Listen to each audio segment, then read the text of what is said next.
큰 부잣집 대문 앞에서 구걸하고 사는 거지 나사로하고 날마다 풍악을 울리면서 자색 옷을 입고 엔조이하고 사는 부자 얘기가 본문에 나옵니다. 맞죠? 부자와 나사로가 죽어서 부자는 지옥의 불구덩이에서 처절하게 고난을 받고 있다가 그 고통 속에서 아브라함의 품에 기대어 누워있는 자기 집 대문 앞에 있는 거지를 보고 아브라함에게 소리를 지릅니다. 아버지 아브라함이여, 아버지 아브라함이여, 나사로를 시켜서 손끝에 물 한 방울만 찍어서 내 혀를 시원하게 좀 해달라고. 오늘 본문의 내용이 나옵니다. 존경하는 성도 여러분, 이 사건이 비유가 아니고 사실이라는 것을 분명하게 나타내는 것은 나사로라는 이름을 여러 번 실명을 하고 아브라함이라는 인물을 분명하게 등장을 시킵니다. 그래요, 안 그래요? 그리고 이게 비유라면 그 앞에 15장 3절에 보면 비유는 비유라고 써 있습니다. 비유로 하여 말씀하신다고 분명히 말을 하고 있습니다. 이 본문은 비유가 아닙니다. 사실입니다. 그러면 여기서 몇 가지 생각해 볼 점이 있습니다. 왜 부자의 이름은 안 나타나고 나사로의 이름만 나타난? 부자는요, 그가 죽었을 때 대리석으로 비석을 세우고 그의 이름을 분명하게 새겨놨을 겁니다. 족보에도 그의 이름은 찬란하게 기록되어 있을 겁니다. 장사 지낼 때도 어마무시하게 성대하게 치렀을 겁니다. 나사로는 누가 묻어나 주었는지, 지푸라기나 거적덤불로 싸가지고 어디에다 던졌는지 그건 알 수가 없습니다. 하지만 부자의 이름은 나타나지 않았습니다. 나사로의 이름만 여기에 등장합니다. 그 이유가 뭘까? 그 이유는 누가 뭐래도 나사로의 이름은 생명책에 기록되어 있기 때문에 영원히 지워지지 않을 그 이름이 천국 족보인 생명책에 있었습니다. 여러분이 하나님 말씀을 한번 펴서 이 본문은 나놓고 계시록 20장 15절을 한번 확인하면 좋겠네요. 같이 읽어요. 시작. 누구든지 생명책에 기록되지 못한 자는 불못에 던져지노라. 생명책에 기록되지 않았기 때문에 부자의 이름은 알 수가 없습니다. 하지만 나사로의 이름은 천국의 족보인 생명책에 있었습니다. 오늘 3부 예배 오신 여러분의 이름은 생명책에 있습니다. 하나님을 경외하고 예배하기 위해서 오신 여러분의 이름이 확실히 기록된 줄로 저는 그렇게 믿습니다. 생명책, 천국의 족보에 이름이 있기를 바랍니다. 저는 그 전에 인도에 가서 인도 뉴델리 한인교회 집회를 할 때, 인도 뉴델리가 인도의 행정 수도인데 뉴델리 한인교회 교인이 딱 80분이었습니다. 80명. 남자 40명, 여자 40명. 남자 40명, 서울대 나오지 않은 남자는 한 명도 없대요. 100% 서울대 출신이고 여자는 다 뭐 이대 출신 이상이라는데 다 대사관 직원들하고 현대 삼성 주재원들, 이런 분들이 거기에 업무 때문에 와가지고 교회라도 안 오면 혼자 외롭게 생활할 수 없으니까 아마 교제를 위해서 오는 것 같더라고요. 와가지고 앉아는 있지만 표정은 없어요. 차라리 바위 덩어리 놓고 설교하면 째려보진 않잖아. 여러분 비슷해. 반응이 없이 그냥 앉았다 가는 그런 분들입니다. 그래도 결과는 좋더라고요. 결과. 제가 거기서 한 주간 집회하고 8시간 기차를 18시간 기차를 타고 캘카타라는 데 가서 윌리엄 캐리 대학이라는 데 집회를 하고 다시 와서 공항에 왔는데 그 80명이 다 왔더라고요. 공항에 와서 음식 준비하고 전부 다 선물까지 다 가지고 왔더라고요. 그 집회를 결과는 그분들이 변화된 열매가 있다는 게 참 좋았어요. 그런데 그 인도 뉴델리 한인교회 교인이 80명인데 딱 한 명이 81명인 거죠. 이방인이 한 분 계셨어요. 그분이 할아버지. 이분이 예배드리러 오는 게 아니고 이분은 주일날 장사하러 옵니다. 자전거에다가 콩나물을 길러가지고 와가지고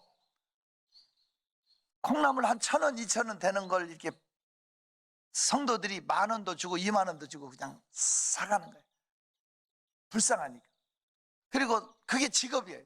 나머지 시간은 대사관 앞에 가서 계속 비가 오나 눈이 오나 나는 한국 사람이다. 한국으로 보내다오. 내가 말을 실수했어요. 그 나라는 눈이 안 와. 더운 나라. 계속 뭐 한다고?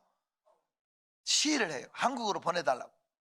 그게 일인데 대사부터 시작해서 대사관 직원들이 다 그 교인이야. 도와줄 수가 없어. 국적이 없으니까. 한국 국적을 잃어버려. 일본 방공포로로 반강제적으로 끌려가가지고 탈출해가지고 동남아를 일대를 전전하다 인도에 정착한 거예요. 이분이. 불쌍한 이분은 한국 국적을 잃어버리니까. 내 고향은 충남 뭐 어디 무슨 면 무슨 리 큰아버지는 누구 작은아버지는 누구 써가지고 계속 시위를 해도 아무도 도와줄 수가 없어. 청와대로 편지를 보내고 그 당시에 애교부로 편지를 보내도 답신도 없어. 이분 하는 일은 오매불망 한국 가고 싶었어. 그런데 그 당시에 어떤 일이 있었느냐면 캄보디아인가 어느 마을의 나라에서 포장마차 하는 훈 할머니라고 하는 분이 포장마차를 하는데 일본의 종군 위안부로 잡혀갔다가 탈출해가지고 거기서 캄보디아 사람하고 결혼해서 살면서 손주까지 낳고 아들 손주 낳고 거기서 캄보디아 사람처럼 살아. 근데 한국말을 하고 한국 요리도 하고 캄보디아 사람들하고 수다 떨고 사는데 그걸 다큐멘터리로 그 불우한 할머니의 일대기를 계속 한국 안방에 보여준 거예요. 그 당시에 한국 사람들의 국민 여론이 훈 할머니를 한국으로 모셔오자 이래가지고 그 할머니를 한국으로 모셔왔어요. 명예 국적을 줬어. 그래서 훈 할머니가 한국에 오니까 야 매스컴밖에 없다. 매스컴을 공략하자. 그 당시 잡지에다가 이 할아버지의 불우한 일대기를 써서 올렸어요. 서로 취재하러 오겠다고 전화가 온 거예요. 희망이 생긴 거예요. 드디어 나도 한국 갈 수 있다. 신나가지고 하루에 20번도 더 목사님을 찾아와. 목사님 한국에서 몇 시에 와요? 언제 와요? 왜 안 와요? 목사님 업무를 볼 수가 없어. 하루에 20번도 더 찾아. 그래서 두 번째 소원이 뭐냐? 한국 가기 전에 하고 싶은 거 없냐? 이때 인도는 산이 없어. 뉴델리는 산이 하나도 없는 도시니까 아침이 되면 자전거가 까마귀 떼처럼 몰려나와. 거의 자전거예요. 근데 그 빈민가에서 사는 사람들 중에 오토바이를 타면 제왕처럼 우러러본대. 그러니까 자기 오토바이 하나 사주면 좀 폼 잡고 누리고 가고 싶다고. 그래서 오토바이를 사준 거예요. 이 씨가 그 오토바이 타고 폼 잡고 나가서 사고 나서 죽었어. 그날 제가 공항에서 그 사모님이 눈이 빨개졌게 울어. 사모님 왜 이렇게 우세요? 그랬더니 오토바이 사주지 말걸. 오토바이 사주지 말걸. 오매불망 그리던 우리 조국에 못 오고 결국은 그렇게 수억 마일리 낯선 나라에서 헤매다가 가셨어. 이유는 국적을 잃어버렸어. 국적. 여러분의 천국 국적은 안녕하신가요? 우리의 시민권은 하늘에 있어요. 예수 그리스도가 다스리는 그 나라에 가야 돼. 존경하는 성도 여러분, 천국의 이름이 있는 삶을 삽시다. 나사로라는 이름을 분명하게 여러 번 강조한 것은 그 이름이 천국 국적인 생명책에 있었기 때문에 늘 확인해야 될 그 이름, 생명책에 기록된 그 이름을 아십니까? 송명이 뇌성 장애아 되신 그분이 쓴 시가 얼마나 놀라운지. 사람들 앞에서 유명해짐으로 기뻐하지 마라. 너희 이름이 하늘에 기록된 것으로 기뻐하라. 사람들이 너를 인정해 줌으로 기뻐하지 마라. 하나님이 너를 인정하심으로 기뻐해라. 가슴에 늘 새기려고 애를 씁니다. 오늘 저와 여러분이 생명책의 이름이 있기를 바랍니다. 마태복음 1장을 한번 펴보세요. 여기는 아브라함부터 시작되는 예수 그리스도의 족보가 나오잖아요. 아브라함부터 다윗에 거쳐서 예수까지 오는 족보가 나오잖아요. 그런데 놀랍게도 이 족보가 정말 성경에 신뢰를 줍니다. 아브라함과 다윗의 자손 예수의 족보는 추해요. 며느리하고 시아버지 사이에서 애가 나오기도 하고 기생도 족보에 들어가고 그래요, 안 그래요? 이방 여인도 들어가고 막 그러잖아요. 그러기에 진실하다는 거예요. 너 같은 죄인도 구원받을 수 있는 선민의 족보에 올라갈 수 있다는 거예요. 이 족보는 이방인의 족보, 여인의 족보, 죄인의 족보 그 자체가 말하기가 참 여러 가지가 많이 있어요. 근데 제가 노예의 족보라고 하면 어떻게 생각하세요? 17절 시작. 그런즉 모든 그리스도가 아브라함부터 다윗까지 14대요 다윗부터 바벨론으로 사로잡혀갈 때까지 14대요 바벨론으로 사로잡혀간 후부터 그리스도까지 14대더라. 여러분 놀랍게도 바벨론으로 사로잡혀갔다는 얘기가 나오잖아요. 포로로 잡혀갔잖아. 전쟁 포로는 노예입니다. 주권이 없습니다. 그런데 바벨론으로 포로로 잡혀가서 남의 밑에서 고역, 노역, 참담한 생활을 몇 대까지 이어졌다고요? 14대가 이어졌습니다. 그런 비참하고 어려운 환경 속에서도 선민의 계보는 면면이 이어져 내려왔습니다. 그걸 이 사실을 강조하고 있습니다. 여러분 삶의 현장이 아무리 고달프고 아무리 짜증나고 아무리 힘들어도 믿음만은 지켜야지. 나사로는 거지였으나 믿음을 지켰습니다. 힘드십니까? 어렵습니까? 당당하게 신앙생활 하십시오. 믿음 지킵시다. 어려운 시대를 살아가는 여러분, 어디 이렇게 집회를 저는 전국을 매주 다니는데 어느 상가나 어디를 가도 거의 문 닫혀 있고 폐업하고 그런 것들이 너무 많더라고요. 정말 어려운 시대를 살아가는 여러분, 힘내셔서 믿음으로 승리합시다. 세 번째 따라합시다. 사람들은 그를 버렸으나 하나님은 그를 사랑했다. 시작. 사람들은 그를 거지라 외면했지만 하나님은 그를 사랑했습니다. 중요합니다. 내 부모는 나를 버렸으나 내 하나님은 나를 선대하십니다. 후대하신다. 책임져 주신다. 하나님의 사랑은 끝이 없습니다. 오늘 본문으로 20절에 보면 나사로라 이름하는 거지는 피투성이로 헌데투성이로 대문 앞에 버려졌다고 돼 있어요. 버려진 인생입니다. 외면받은 인생입니다. 하나님은 그를 버리지 않았습니다. 네 번째 따라합시다. 크게 따라합시다. 죽음에는 차별이 없다. 큰 부자 밑에 가난한 거지가 대문 앞에 있었는데 제사 날은 같은 날이었다고. 죽음은 차별이 없어요. 죽음은 구별이 없어요. 잘난 사람이나 못난 사람, 가진 자나 갖지 못한 자나 반드시 죽습니다. 우리가 예수를 믿는 것은 잘 살기 위해서 예수 믿는 게 아닙니다. 잘 죽기 위해서 믿는 겁니다. 사무엘하서 14장 14절에 우리는 필경 죽으리니 땅에 쏟아진 물을 다시 모으지 못함 같을 것이니이다 했습니다. 앞으로 흥할는지 쇠할는지 잘 되는지 못 되는지 모르지만 확실한 건 반드시 죽는다는 것은 누구에게나 사실입니다.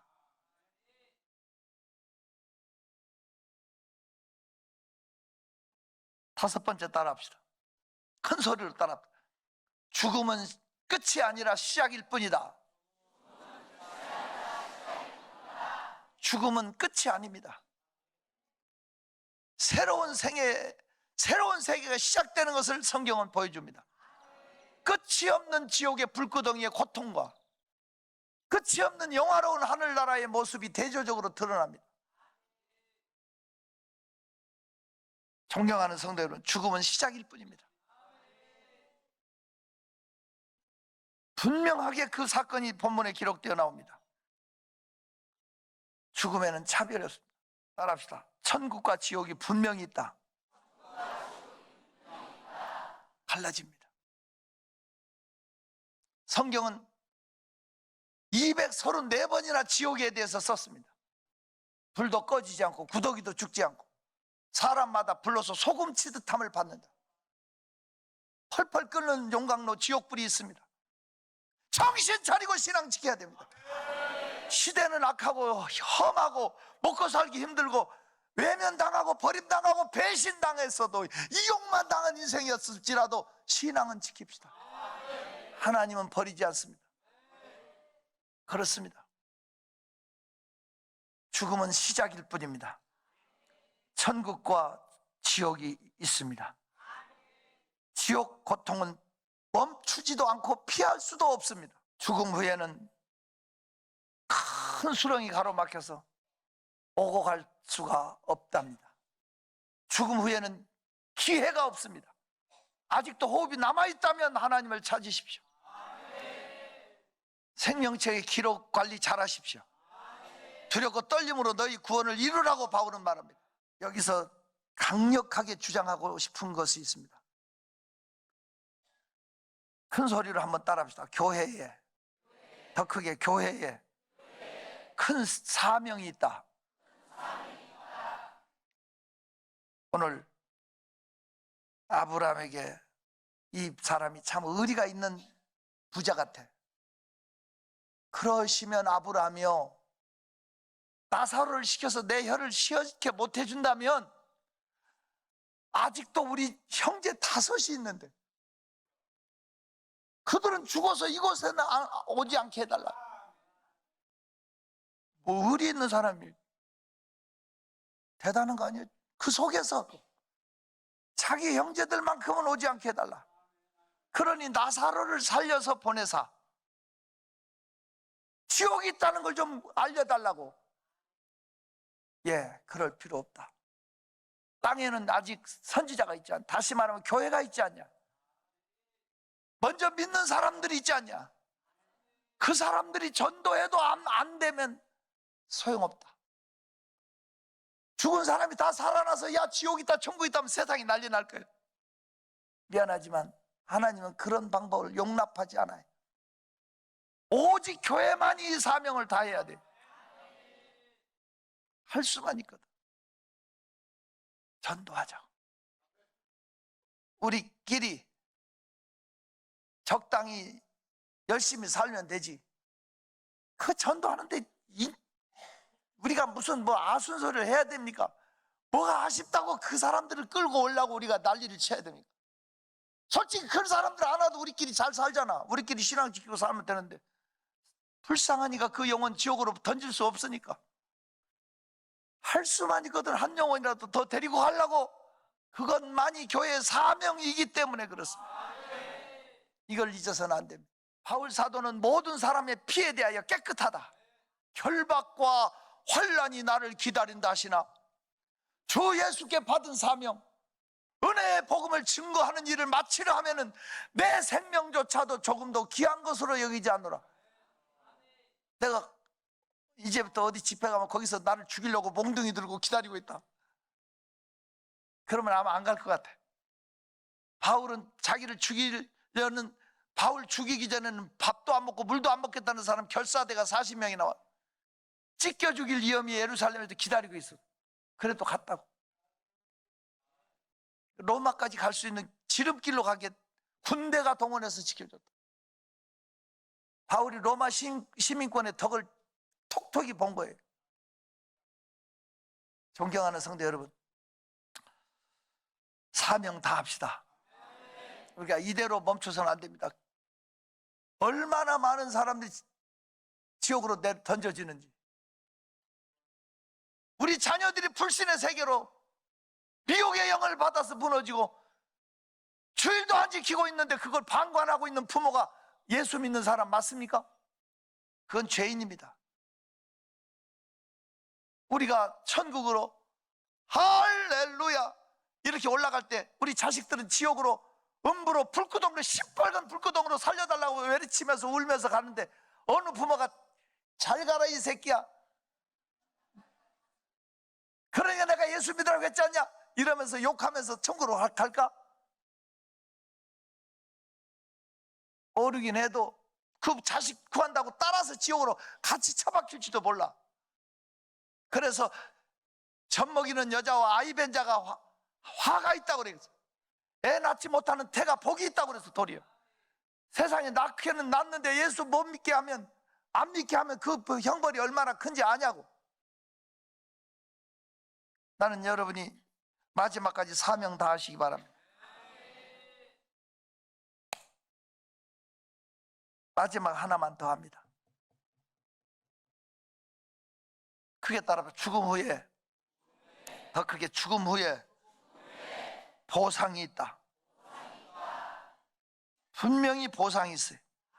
25절 보니까 아브라함이 이르되 예 너는 살았을 때 좋은 거 받았고 나사로는 고난을 받았으니 이것을 기억하라. 이제 그는 여기서 위로를 받고 너는 괴로움을 받느니라. 역전돼요. 보상이 있어요. 여러분 힘들어도 어려워도 믿음 지키십시오. 하늘에 상급이 있어요. 다니엘서 7장 18절 다시 펴요.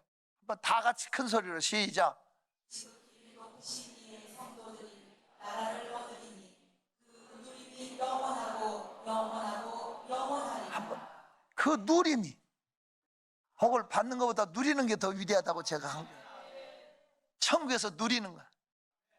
영원 누립시다. 보상이 있습니다. 분명히 상급이 있습니다.